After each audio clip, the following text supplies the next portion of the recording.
Rádio Rio de Janeiro, a emissora da fraternidade, passa a apresentar Luz na Penumbra, programa que leva ao seu coração a mensagem da doutrina espírita.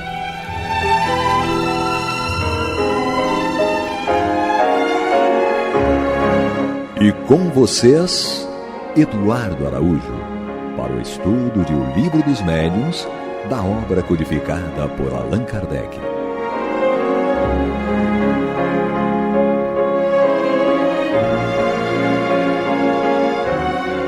Olá, prezados amigos da Rádio Rio de Janeiro, sejam todos muito bem-vindos. Está entrando no ar o programa Luz na Penumbra, com o estudo do Livro dos Médiuns de Allan Kardec. Aqui na companhia dele, Paulo Renato. Nosso Senhor Jesus Cristo nos abençoe. E na companhia dela, Maria de Fátima Miranda. Cadê ela, Paulo Renato? Cadê? Boa pergunta. Estava nos corredores da rádio lá, enrolando, sabe-se lá com o quê. Mas daqui a pouco ela está aqui, juntinho com a gente. Enquanto ela não chega, vai pegando o seu livro, Livro dos Médiuns. Hoje nós iremos iniciar o capítulo 8, Laboratório do Mundo Invisível. Eu falava aqui antes de começar a gravar que esse capítulo vai provar, né, dentro da obra de Allan Kardec, a total racionalidade, né, e o quanto que a obra do Espírito André Luiz, né, a série que o André Luiz começa em Nosso Lar, está totalmente coerente com a obra de Allan Kardec. Para quem diz aí que a obra de André Luiz é ficção científica, que aquilo não existe, que o Chico estava obsidiado, que é totalmente contrário ao que Allan Kardec coloca através da codificação e dos espíritos superiores, esse capítulo 8, Laboratório do Mundo Invisível, ele vai mostrar para a gente de forma clara, categórica e inquestionável o quanto que a obra de Chico Xavier, sobretudo no caso aí de André Luiz, está totalmente coerente aqui com aquilo que os espíritos superiores nos trouxeram através de Allan Kardec. Maria de Fátima Miranda, seja bem-vinda. Que Jesus nos conduza. Então, estamos aí no capítulo 8, né? Vamos começar o Laboratório do Mundo Invisível. Ela chegou, viu? Estava enrolando lá no corredor, mas já está aqui já. Então, iniciando o item 126, Vestuário dos Espíritos. Olha que interessante, né? Porque, falando aí da obra de André Luiz, todo questionamento, né, as questões de como os espíritos se apresentam nas colônias. Vamos agora começar e vamos fazer esse paralelo aí com a obra de André Luiz e aquilo que os espíritos trouxeram a Kardec. Item 126. Diz Kardec: já dissemos que os espíritos se apresentam vestidos de túnicas, envoltos em amplas roupagens, ou mesmo com trajes que usavam em vida.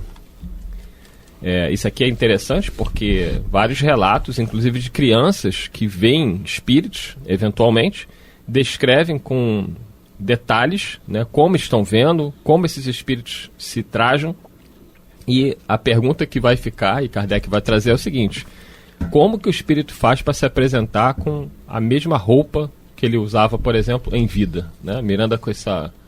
Como é que tu define essa camisa aí, Paulo? Isso aqui é uma túnicazinha indiana que eu comprei. Uma túnica indiana. Né? No bazar muito então, tempo. Se a gente se Miranda bater as botas e a gente vê a Miranda e a gente vê a Miranda com essa túnica indiana, a gente vai perguntar, onde é que ela arrumou essa túnica? Será que vem de túnica indiana lá no plano espiritual? No bazar do plano espiritual. Mas Kardec vai explicar isso bonitinho pra gente. Vamos seguir aqui. O envolvimento em tecidos de gaze parece ser um costume geral no mundo dos espíritos. Mas onde eles vão buscar esses vestuários, semelhantes em tudo aos que usavam quando vivos, isto é, encarnados, com todos os acessórios que os completavam? Porque assim, o espírito vai se apresentar inclusive de óculos, como está o Paulo Renato agora. Será que tem ótica lá do outro lado, Paulo Renato? É interessante, né? Embora o André Luiz tenha nos trazido informações que seria impossível conhecermos sem essas revelações, e essas notícias ou informações que André Luiz trouxe para nós, elas causaram e ainda causam muita estranheza, digamos assim, no público que se afeiçoa à doutrina espírita de uma forma geral. E eu acredito mesmo que o que ele descreveu lá, muito parecido com o que nós temos na Terra, aquilo que ele descreveu é aquilo que nós poderíamos suportar, porque a vida, né, espiritual próxima, propriamente falando, na Terra, ela, me parece, tem muito mais semelhança com o nosso modo de viver aqui do que parece. Então, eu acredito que os espíritos não aprofundaram a questão, né, porque nós haveríamos de estranhar, porque nós acreditamos que a Terra, nosso mundo, nossa maneira de viver, seja a base para o mundo espiritual. Então nós tendemos a dizer que, será que no mundo espiritual tem uma cópia da vestimenta que nós usamos aqui, tem uma cópia dos transportes que nós usamos aqui? Quando a pergunta deveria ser inversa, né? Aqui é a materialização imperfeita daquilo que já existia lá. Eu estou lembrando do livro Voltei, onde o irmão Jacó vai narrar que quando ele está desencarnando, né, quando ele se desliga, a filha dele estava aguardando com um costume, que era a roupa que ela sabia que ele gostava. Então ela plasmou para ele, foi um mimo que ela fez para ele, né, recebendo o pai na espiritualidade. E lembrando que nem todos, ao menos inicialmente, nem todos que desencarnam com vestimenta. É verdade. Porque aqueles que acreditam fielmente de que a morte destrói a vida e que depois dela nada existe, aqueles que só conseguem compreender uma vestimenta no corpo físico, eles desencarnam, quando saem do corpo, saem absolutamente desnudo. Porque essa sua criação mental, o Emmanuel disse que cada um vive em torno das criações do próprio pensamento. Então, nesse sentido, muitos espíritos desencarnam nessa condição. É isso aí. Vamos dar continuidade aqui. Você que está chegando agora, item 126 de O Livro dos Médiuns, Vestuário dos Espíritos. Kardec continua dizendo o seguinte: é claro que não levaram consigo esses objetos, pois que os objetos reais ainda se encontram sob as nossas vistas. De onde provém os que ele usam no outro mundo? Essa questão era bastante intrigante, mas para muita gente não passava de simples motivo de curiosidade. Não obstante, confirmava uma importante questão de princípio, porque sua solução nos encaminhou à descoberta de uma lei geral, que também encontra aplicação no nosso próprio mundo corpóreo. Numerosos fatos vieram complicar o assunto e demonstrar a insuficiência das teorias com que tentaram explicá-lo. Até certo ponto, se poderia compreender a existência do traje, porque de algum modo pode ser considerado como fazendo parte do indivíduo. O mesmo, porém, não acontece com os objetos acessórios, como a caixa de rapé do visitante da senhora doente, por exemplo, tratada no item 116. Notemos a propósito que ali não se tratava de um morto, mas de um vivo, e que o referido senhor, quando voltou em pessoa, trazia na mão uma caixa de rapé, semelhante em tudo à da aparição. Onde, pois, o seu espírito havia encontrado a que tinha consigo, quando estava sentado junto ao leito da doente?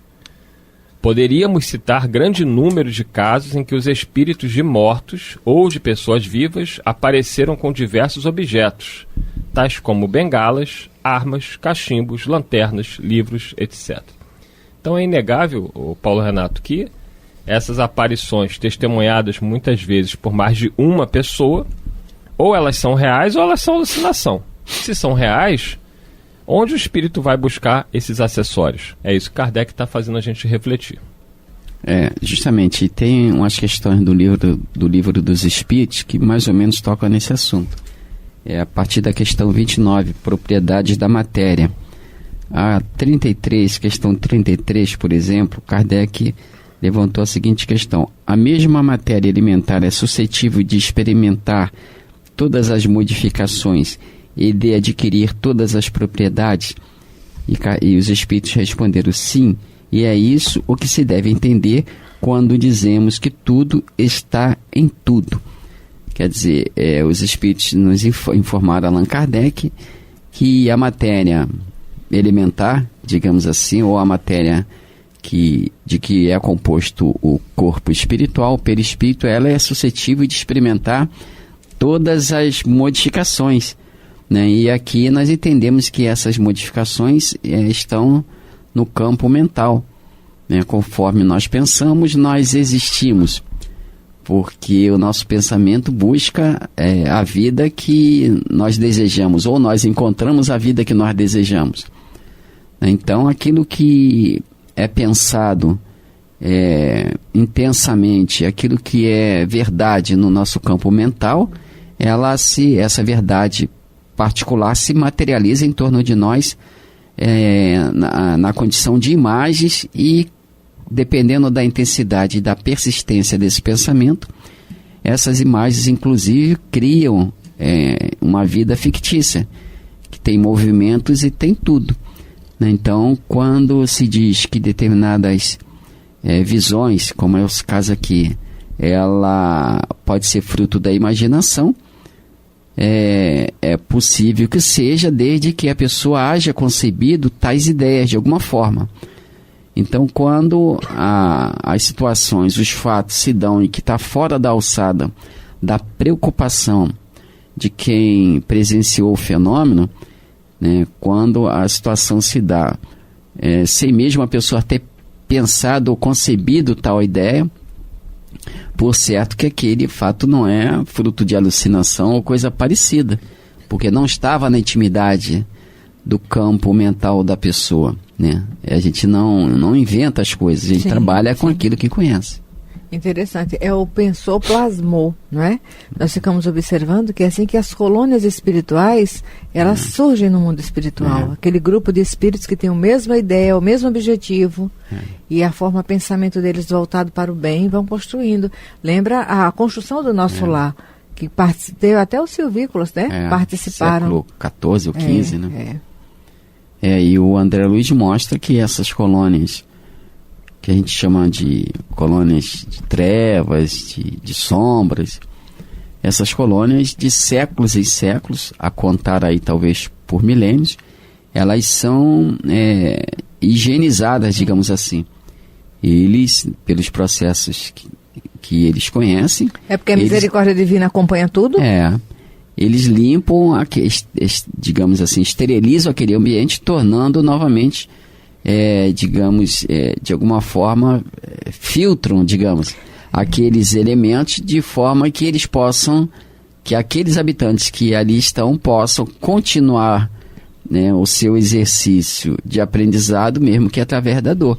Naturalmente, eles vão viciar novamente aquele ambiente com seus pensamentos. Sim.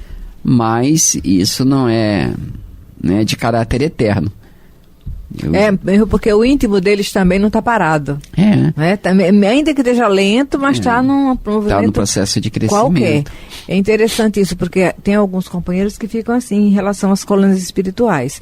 Mas eu estava observando o seguinte: olha, os bairros têm a psicosfera, que é própria, né? Quem tem uma sensibilidade que está com ela mais aguçada faz uma leitura tanto de harmonia quanto de dor. Eu lembro que certa vez eu andando, eu não sabia onde é que eu estava.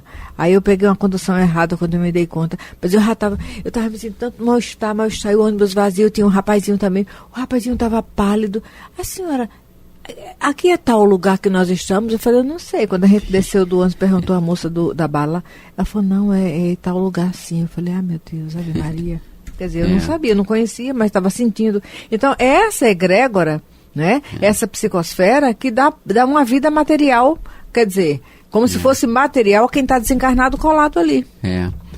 E quem possa estranhar essa questão dos benfeitores espirituais limparem o ambiente, depois ele tornar novamente insalubre, né, pelos pensamentos dos seus viventes, a gente lembra que no passe é a mesma coisa.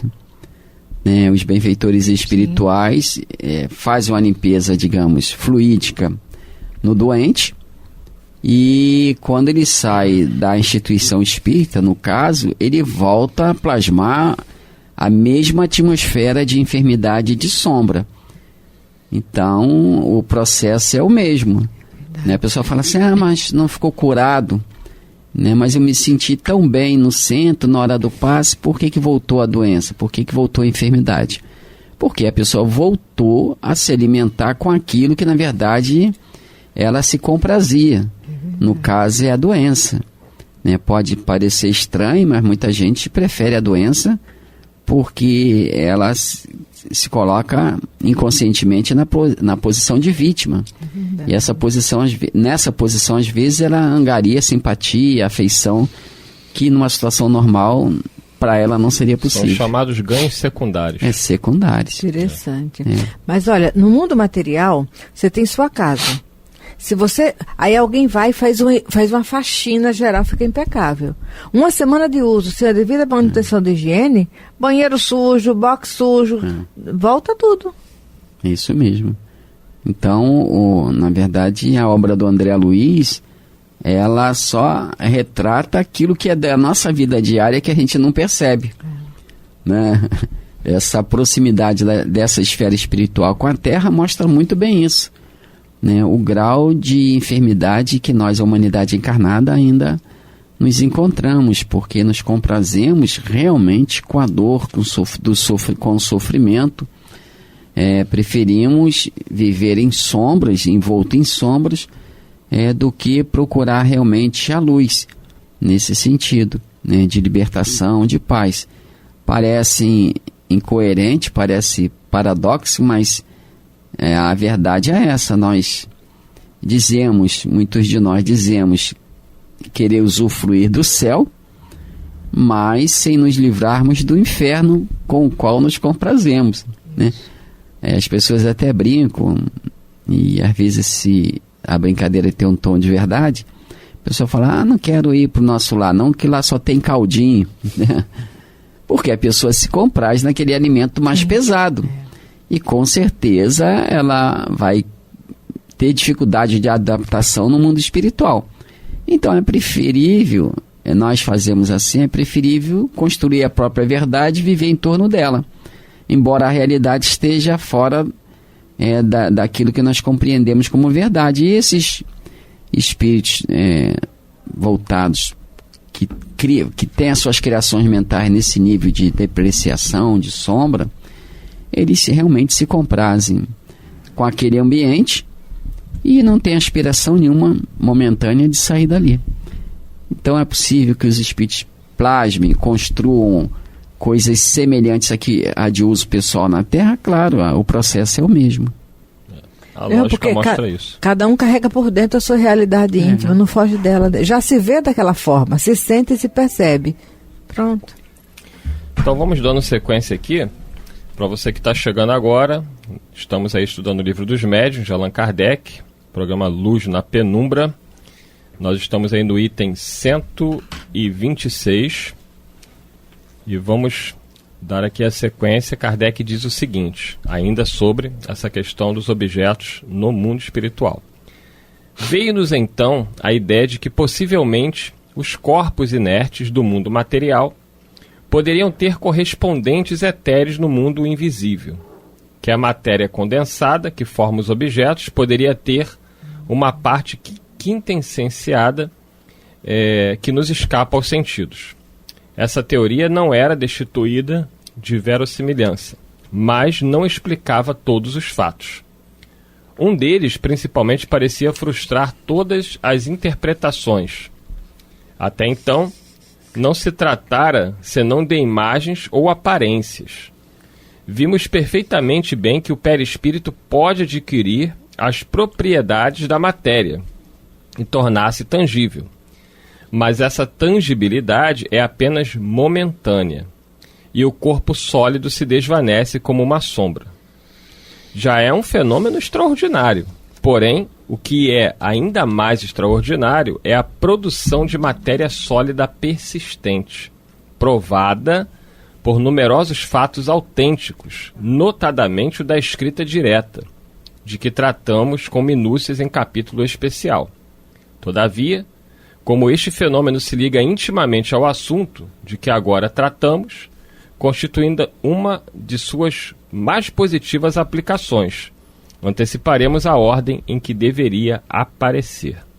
Então, num primeiro momento, Kardec, buscando aí explicações, imaginou-se que todos os objetos materiais poderiam ter o seu duplo, né, no plano espiritual. Porém, analisando com mais profundidade, e a própria questão da materialização, se o espírito consegue materializar o próprio corpo e, assim, os objetos que também estão com ele, a explicação deveria ser mais complexa do que parecia no primeiro momento, né? Você dizer que todo objeto material tem o seu duplo no plano espiritual não iria responder a todas as questões, como diz Kardec. É que nós falávamos anteriormente. É natural que nós tomemos aquilo que conhecemos como base para as nossas análises. E o que conhecemos é aquilo que nos toca os sentidos, aquilo que nos fere os sentidos. Então é natural que tudo que apareça, que surja, que seja semelhante àquilo que nos fere o sentido, a gente tem a tendência de igualar. Ou dizer que tal objeto é uma cópia desse que para mim tem realidade, né? Porque até então a nossa realidade era da matéria sensível, da matéria como ela é organizada. Mas os próprios Espíritos, no Livro dos Espíritos, fala justamente naquelas questões 29 e diante, eles falam que a matéria como nós conhecemos, ela é uma conjugação dos átomos, quer dizer, ela sofre as modificações conforme a disposição em que elas são colocadas. E essas disposições, elas estarão sempre de acordo com os órgãos que devam percebê-las. Isto é, os nossos sentidos encarnados, a nossa percepção do mundo espiritual está restrita a 5 sentidos, digamos. A química, a física, a ótica tem nos ajudado a ver outras frequências de vibração no universo, outras realidades. Mas com os sentidos naturais nós não percebemos a vida num campo mais amplo. Então é natural que a gente estranhe todos esses fenômenos, porque não tínhamos, como temos hoje, elementos na ciência para entender essa possibilidade de existência do mundo espiritual, a física quântica e outros desdobramentos dela. Eles estão tentando equacionar essa questão, juntando as teorias que interpretavam o universo, como a do Einstein, né? Teoria geral do universo, da relatividade, e a própria teoria de Newton. E o pessoal está juntando aí essas teorias de Max Planck, da física quântica, tentando achar um denominador comum para entender o universo nas suas bases mínimas, nas suas micropartículas, digamos. E os espíritos já responderam, e isso Allan Kardec falando justamente sobre essa questão de uma realidade invisível aos nossos olhos, e essa realidade não é aleatória, ela não é fruto do acaso, das disposições simples do átomo. Quando eles falam daquele elemento primitivo, das moléculas primitivas, a partir das quais todas as formas que nós conhecemos são originadas, né? Quer dizer, tudo aquilo que nós conhecemos são originadas dessas moléculas primitivas, e que há um pensamento atuando nelas para materializá-las para nós ou materializá-las para o mundo espiritual. Isso aí. Eu tô aqui distraído, o Paulo Renato tá sinalizando que o tempo acabou, Maria de Fátima Miranda. Foi-se. Que Jesus nos conduza. Que Jesus nos conduza. Nosso Senhor Jesus Cristo paz. Nos abençoe. Você está ouvindo o programa Luz na Penumbra.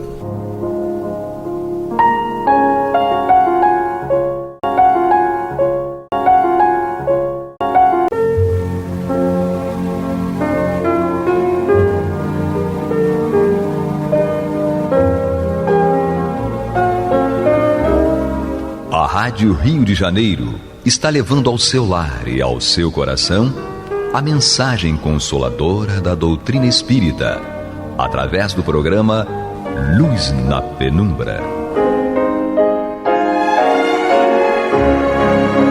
E agora com vocês, Amaury Santos e Astênio Oliveira, para comentar os textos da Revista Espírita de Allan Kardec no período de 1858 a 1868. Olá, meus amigos, meus irmãos. Voltamos com a Revista Espírita de 1858 a 1868. Eu, Amaury Santos e Astênio Evangelista de Oliveira, acompanhado pelo nosso irmão Clever. Não esqueçam da ajuda importante que vocês fazem ao Clube da Fraternidade. 3386-1422. Meu amigo Astênio. Sim, senhor. Continuamos estudando a Revista Espírita de outubro de 1858.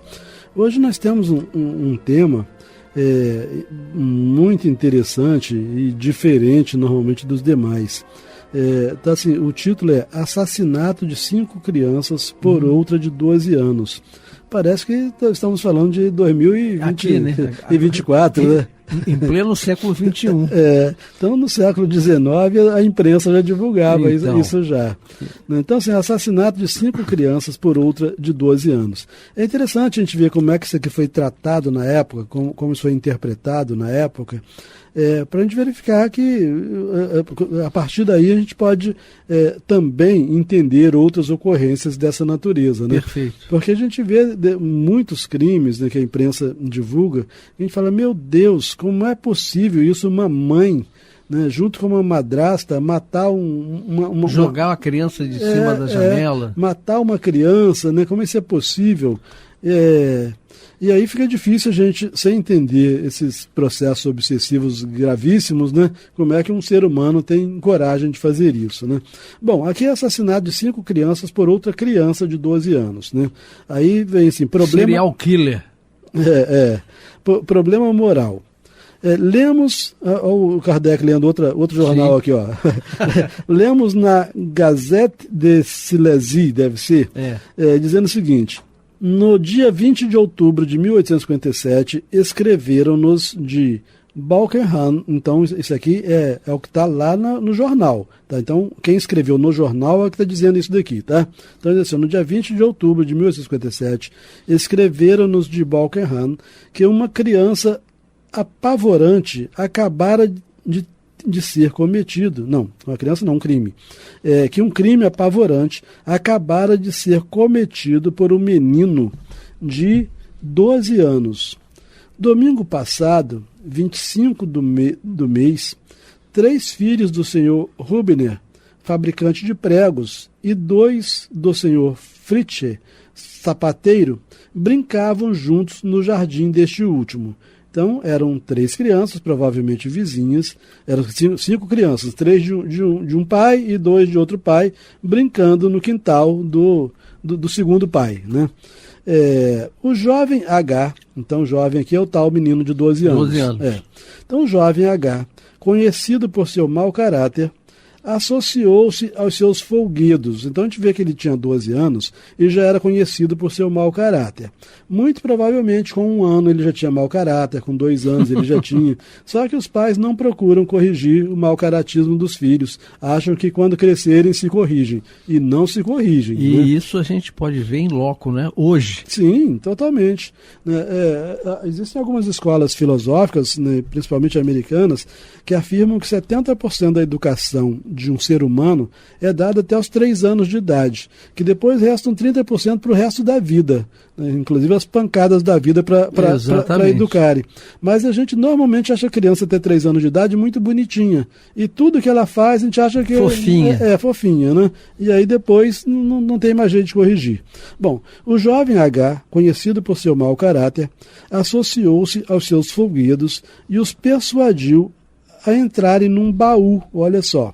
Né? Então ele persuadiu as 5 crianças, a questão da obsessão de encarnado para encarnado aqui. Né? Então persuadiu as 5 crianças a entrarem num baú, guardado numa casinha do jardim, e que servia ao sapateiro para levar suas mercadorias até a feira. As 5 crianças mal cabiam ali dentro, mas se comprimiram e se acomodaram aos risos umas sobre as outras. Tão logo haviam entrado, o monstro, o menino de 12 anos, né? Está no jornal, né? Então o monstro fechou o baú, sentou-se em cima e ficou 3/4 de hora a ouvir. Então 3/4 de hora são 45 minutos, né? Ficou 3/4 de hora a ouvir primeiro os seus gritos, depois seus gemidos. Então, gemidos porque foram morrendo, né? Sem ar, sem oxigênio ali dentro do baú. Finalmente, quando cessaram os estertores, ele os supôs mortos. Então ele queria mesmo matar, né? Ele os supôs mortos. Abriu o baú. As crianças ainda respiravam. Então ele deve ter fechado. Tornou a fechá-lo, aferrolhou-o e foi brincar com um papagaio de papel, com pipa. Nossa, né? Foi visto por uma menina quando saía do jardim. Compreende-se a ansiedade dos pais quando se deram conta do desaparecimento dos filhos e seu desespero ao encontrá-los no baú após demoradas buscas. Uma das crianças ainda vivia, porém não tardou a expirar, porque os órgãos já tinham sido... Né? Bom, uma das crianças ainda vivia, porém não tardou a expirar. Denunciado pela garota que o vira sair do jardim, o jovem H confessou o crime com o maior sangue frio e sem manifestar qualquer arrependimento. As 5 vítimas, um menino e 4 meninas, de 4 a 9 anos, foram hoje sepultadas no mesmo local. Na realidade nós analisando hoje esse caso que ocorreu há 200 anos atrás, ele era um psicopata, né? Era um menino psicopata, mas vamos ver aqui a explicação que foi dada, né? O espírito, o Kardec coloca uma observação. O espírito interrogado é o da irmã do médium, morta aos 12 anos, mas que como espírito sempre mostrou superioridade. Então, o médium, né, evocou a própria irmã desencarnada, que embora tenha desencarnado com 12 anos, revelava-se como sendo um espírito elevado, né? Não se manifestava como uma criança, né? Mas, né, perdoou talvez? Não, aqui não tem nada a ver não, aqui não tem nada de perdão não, cara. Aqui é um espírito que não tem nada, não tem nenhuma relação com o fato. Não, tá? Eu estou dizendo, a menina, eu entendi que ela vem, né? Mas essa menina aqui essa menina aqui não tem nada a ver com as 5 crianças que morreram, não. Sim. Por acaso, o espírito que vai dar a explicação é de uma menina que desencarnou com 12 anos. Agora eu entendi. Mas essa menina não tem nada a ver com o episódio, entendeu? Então, fala assim, o espírito interrogado é o da irmã do médium, morta aos 12 anos, mas que, como espírito, sempre mostrou superioridade. Entendi. Então, ela não, na qualidade de desencarnada, ela mostrava superioridade, não estava se manifestando como uma criança de 12 anos, tá certo? Bom, aí vem a questão apresentada pelo médium a ela. Ouvistes o relato que acabamos de ler do assassinato de 5 crianças cometido na Silésia por um menino de 12 anos. Na verdade, eles fazem uma pergunta a ela. Ouvistes o relato que acabamos de ler do assassinato de 5 crianças cometido na Silésia por um menino de 12 anos? Ela responde, sim. Minha pena ainda exige que eu ouça as abominações da terra. Né? Então, ela diz que, em razão da condição evolutiva dela, que ela ainda não estava livre de ouvir as abominações da terra, né? Que motivo, perguntam a ela, que motivo teria levado uma criança dessa idade a cometer uma ação tão atroz e com tanto sangue frio? Aí ela responde o seguinte, a maldade não tem idade, é ingênua na criança e raciocinada no homem adulto. Então, ele disse, a maldade, se ela existe, ela está presente em qualquer idade. Né?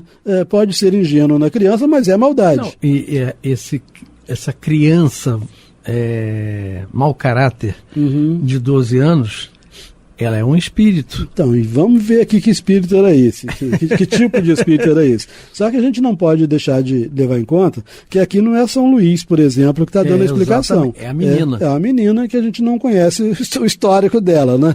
Mas, de qualquer forma, ela estava se apresentando como um espírito digno de acatamento, etc. Né? Mas vamos lá. Quando a maldade, até porque se ela tivesse respondido só absurdos, Kardec nem teria colocado aqui. Exatamente. Né? Bom, quando a maldade existe numa criança, outra pergunta, tá? Quando a maldade existe numa criança que não raciocina, não denotará a encarnação de um espírito muito inferior? Né? Então foi uma pergunta que provavelmente o próprio médium fez a ela. Né? Quando a maldade existe numa criança que não raciocina, não denotará a encarnação de um espírito muito inferior? Aí ela responde o seguinte: nesse caso, procede diretamente da perversidade do coração. É seu próprio espírito que o domina e o impele à perversidade. Então, de algum modo, ela diz, sim, é um espírito muito inferior. É ele mesmo que é perverso, ele não foi induzido por ninguém, né, a fazer. Dada a explicação dele para os policiais, que você relatou aí, friamente. Sim, sem arrependimento nenhum. Eu fiz o que eu quis fazer, né, sabe? Bom, qual poderia ter sido a existência anterior de semelhante espírito? Né? Então, aqui, obviamente, perguntam a ela qual poderia ter sido a existência anterior, né? Que tipo de existência, né, de semelhante espírito. Ela só responde assim, horrível. Quer dizer, a existência anterior de um semelhante espírito, horrível. Não esclarece absolutamente nada. Né? Bom, aí eles fazem outra pergunta. Em sua existência anterior, ele pertencia à Terra ou ao mundo ainda mais atrasado? Nessa existência, nessa em que ele praticou esse crime, ele estava encarnado na Terra. Ele era do mundo atrasado, né? Então, mas poderia ser da própria Terra, ele poderia, né, ser um espírito inferior, praticante do mal, mas a última existência dele ter sido na própria Terra, ou ele teria... Seria vindo de outro planeta. Vindo de um mundo inferior à Terra. Exato. Ainda, né? Então, em sua existência anterior, ele pertencia à Terra ou a um mundo ainda mais atrasado que a Terra, né? Imagina. Ela responde, não o vejo bem. Quer dizer, ela não era um espírito suficientemente maduro para conseguir ler a trajetória de um espírito, né, esse tipo de coisa. Não o vejo bem. Contudo, então uma hipótese, devia pertencer a um orbe bem mais inferior do que a Terra. Teve a ousadia de vir à Terra, por isso será duplamente punido. Mas a gente vê que ela levanta apenas uma hipótese, né? Até botei aqui uma interrogação, né, para a gente não dizer que ela está afirmando que ele veio de um mundo inferior. Ele provavelmente, né, é possível que ele tenha vindo. Né? Ela fala, não vejo bem, contudo, devia pertencer a um orbe bem mais inferior do que a Terra. Teve a ousadia de vir à Terra, por isso será duplamente punido. Eu pessoalmente duplamente. Acho... não, mas o que eu acho meio não muito digno de acatamento essa resposta, porque ela diz que ele teve a ousadia de vir à Terra. Na prática não deve ser muito... Imagina se a gente vai ter a ousadia de ir a Júpiter, sabe? Né? Porque nós estamos na Terra, aí vamos desencarnar, vamos ter a ousadia de ir a Júpiter e encarnar em Júpiter. As coisas não se dão desse modo. Exatamente. Né? Sabe? Bom, não pelo meu querer. Sim, né? Então, há espíritos superiores que podem me bloquear. Se fosse a ousadia de pedir para vir à Terra, como nós poderíamos ter a ousadia de pedir para ir a Júpiter. Né? É um caso, mas a ousadia de ir, simplesmente, né, não faz sentido. Bom, outra pergunta para ela. Nessa idade, tinha perfeita consciência do crime que cometia? Como espírito, será responsabilizado por ele? Então, uma vez que ele cometeu esses crimes com 12 anos de idade, ele terá responsabilidade por esse crime, né? Já que ele não tinha consciência perfeita, ainda tinha 12 anos de idade. Aí ela responde o seguinte, tinha a idade da consciência. Isso aqui eu achei interessante, porque você pode ter criança com 3 anos na idade da consciência. Aquilo que ela faz, ela saber que ela está fazendo daquele modo, é aquilo mesmo que ela quer fazer, sabe? Então, se esse é o fato, ela tem a idade da consciência. Então, ela fala assim, tinha a idade da consciência, e isso basta. né? Então, naquele momento que ele fez aquilo, ele fez porque queria fazer conscientemente e é responsável por fazer, não importa se fez aos 12 anos de idade, né? Agora, atualmente, né, nos Estados Unidos, a lei é rigorosa. Então, crianças com 10 que cometeram crimes são presas, né? Em outros países, como o nosso, vai para um lugar e só com 18... Um reformatório, né? Exatamente, só com 18 anos, se não for libertado, né, ele é preso. Sim, então, de qualquer forma, a gente verifica que aqui esse espírito, né, diz que ele tinha a idade da consciência, né? E as leis humanas acabam também chegando, assim, bom, será que é só aos 18 mesmo que a pessoa sabe o que está fazendo? Sabe? Aos 17 anos e 11 meses e 29 dias não sabe? Né? Então, com 14, 15 anos não sabe? Então vamos lá. Visto que esse espírito teve a ousadia de vir à Terra, que é muito elevada, aí já é uma outra pergunta, tá? Mas aí já partindo do pressuposto de que houve uma ousadia dele. Então, visto que esse espírito teve a ousadia de vir à Terra, que é muito elevada para ele, poderia ter sido constrangido a regressar a um mundo condizente com a sua natureza, né? Então, uma vez que ele veio à Terra por ousadia, ele, depois de cometer esse crime, ele poderia ser obrigado a regressar ao mundo dele, né? Ao planeta de origem dele, né? A resposta: sua punição é justamente retrogradar. O retrogradar aqui não é retrogradar espiritualmente, é retrogradar para o mundo, para o mundo de onde ele veio, né? Sua punição é justamente retrogradar. É o próprio inferno, né? Quer dizer, você vê que ela usa a própria, até a expressão que não é muito apropriada, né? É o próprio inferno. É a punição de Lúcifer do homem espiritual rebaixado, devido à formação católica dela, né? É a punição de Lúcifer do homem espiritual rebaixado até a matéria. Isto é, o véu que doravante lhe ocultará os dons de Deus e sua divina proteção. Esforçai-vos, pois, para reconquistar esses bens perdidos e tereis reconquistado o paraíso que o Cristo nos veio abrir. É a presunção, é o orgulho do homem que queria conquistar o que somente Deus podia ter, né? Então, a gente vê uma interpretação dela muito de acordo com a formação católica dela, né? Bom, aí Kardec traz uma observação dizendo o seguinte: uma observação é feita a propósito da palavra ousadia, que ela diz que ele teve a ousadia de vir à Terra, né? De que se serviu o espírito, bem como dos exemplos citados que dizem respeito à situação dos espíritos que se acharem em mundos muito elevados para eles e que foram obrigados a regressar a outro mais compatível com a sua natureza. Então, Kardec não afasta a hipótese de um espírito inferior estar encarnado num mundo mais elevado, né, e de ter que regressar, né? Não afasta essa hipótese. A tal respeito, uma pessoa observou ter sido dito que os espíritos não podem regredir, né, porque ela fala do retrogradar, né? Então, uma pessoa lá do grupo... Olha que nós dois já conversamos sobre isso, né? Ninguém retroage. Retroage evolutivamente. Mas pode mudar de casa, né? Passar para uma casa pior, uma casa planetária pior. Você não perde o progresso que você fez, mas estar numa condição de vida pior você pode, né? Então, a tal respeito, uma pessoa observou ter sido dito que os espíritos não podem regredir. Com efeito, os espíritos realmente não podem retrogradar, no sentido de que não é possível perder o que adquiriram em ciência e em moralidade, mas podem decair em posição. Observou a posição do Kardec? Tá? Você não pode retrogradar no sentido de perder aquilo que você já conquistou, mas pode cair em posição. Então pode passar de um mundo mais elevado para um mundo menos elevado. Um homem e continuar com todo o seu capital adquirido, mas numa condição de vida muito pior, né? Então vamos lá. Um homem que usurpa uma posição superior a que lhe conferem suas capacidades ou sua fortuna, pode ser constrangido a abandoná-la e a voltar à sua posição natural. Ora, não é a isso que se pode chamar decair, pois que ele apenas retorna à sua esfera, de onde havia saído por ambição e orgulho.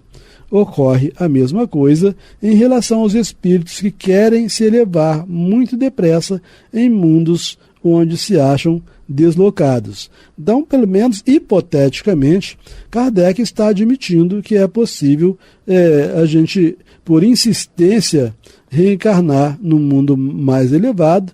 Aí chega lá, faz besteira e é obrigado a voltar, né, de onde nunca devia ter saído. Né? Como Hitler. Vamos andar para ver se a gente conclui esse teminha hoje, né, ainda, né, que é o tema que nós estamos vendo sobre o assassinato de 5 crianças por outra de 12 anos. Bom, prossegue Kardec. Os espíritos superiores também podem encarnar em mundos inferiores para cumprir uma missão de progresso. E a isso não se pode chamar de regressão, porque é devotamento. Então Kardec está levantando as diversas possibilidades de um espírito passar de um mundo melhor para um mundo pior, sem que isso implique em retrocesso espiritual, né? Bom, em que a Terra é superior ao mundo ao qual pertencia o espírito. Agora uma outra pergunta. Em que a Terra é superior ao mundo ao qual pertencia o espírito de quem acabamos de falar? Aí a menina responde, lá o espírito responde: nele há uma fraca ideia de justiça, é um começo de progresso. Então seria característica do mundo inferior à Terra. Disso resulta, outra pergunta, disso resulta não haver em mundos inferiores à Terra nenhuma ideia de justiça? Ela responde: não. Os homens ali vivem apenas para si e não têm por móvel senão a satisfação das paixões e dos instintos. Se viver na Terra já é quase insuportável, imagina viver no mundo desse, né? Bom, mas obviamente que vai ser insuportável no mundo desse se alguém que não seja acostumado ali. Quem já é ali, já é tudo natural, né? Bom, outra pergunta. Qual será a posição desse espírito numa nova existência, desse menino de 12 anos? Ela responde assim: se o arrependimento vier a apagar, se não inteiramente, mas pelo menos em parte, a enormidade de suas faltas, então ficará na Terra. Então ela admite que ele pode vir a reencarnar na Terra. Se, ao contrário, persistir no que chamar de impenitência final, irá para um lugar onde o homem se nivela com os animais. Né? Aquele mesmo início, né? Tudo é pensamento e afinidade. Se esse indivíduo continuar persistindo nessas coisas, ele vai para um mundo que ele tem afinidade, né? Sim. E vai agir como instintivamente. Sim, e na verdade a gente vê em outras fontes da doutrina espírita, cara, que esse caso desse menino aqui não é exceção, não. Sim. A gente vê muitas criaturas extremamente perversas aí na nossa sociedade e que elas de fato vieram de mundos inferiores. Sim. Obviamente não porque vieram na marra, né? Porque quer vir eu vou, né? Mas vem como oportunidade, né, de estar em contato com espíritos melhores, né? E cai né? Novamente. Continuam do mesmo modo que era, né? Bom, e aí a última pergunta que fizeram a essa espírito, que era uma menina que desencarnou com 12 anos e tal: dessa forma, pode encontrar na Terra os meios de expiar suas faltas sem ser obrigado a regressar ao mundo inferior? Ela diz: o arrependimento é sagrado aos olhos de Deus, porquanto é o homem que a si mesmo se julga e que é raro no vosso planeta. O arrependimento é sagrado aos olhos de Deus, porquanto é o homem que a si mesmo se julga, o que é raro no vosso planeta. Bom, então ela pelo menos levanta a hipótese de ele não ter que necessariamente regressar ao mundo de onde ele veio. Se houver um profundo arrependimento do mal que praticou, um desejo de se melhorar, etc., ainda pode reencarnar na Terra. E com isso terminamos mais um capítulo da Revista Espírita de 1858 a 1868. Eu, Amaury Santos e Astênio Evangelista de Oliveira, acompanhado do nosso irmão Clever. Muita paz.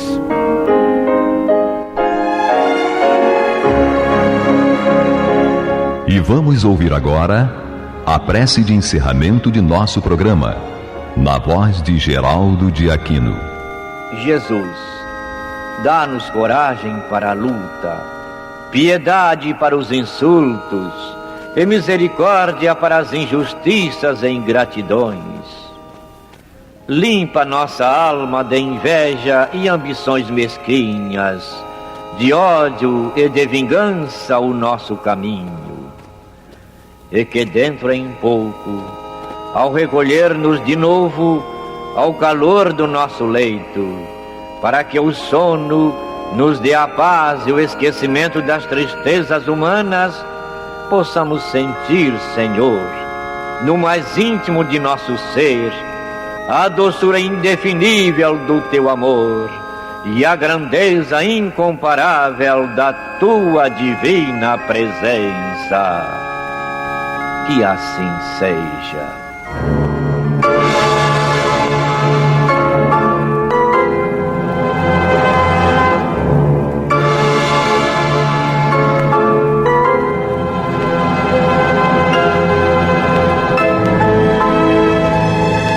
Acabamos de apresentar o programa Luz na Penumbra, que voltará a ser apresentado amanhã às 21 horas nesta emissora.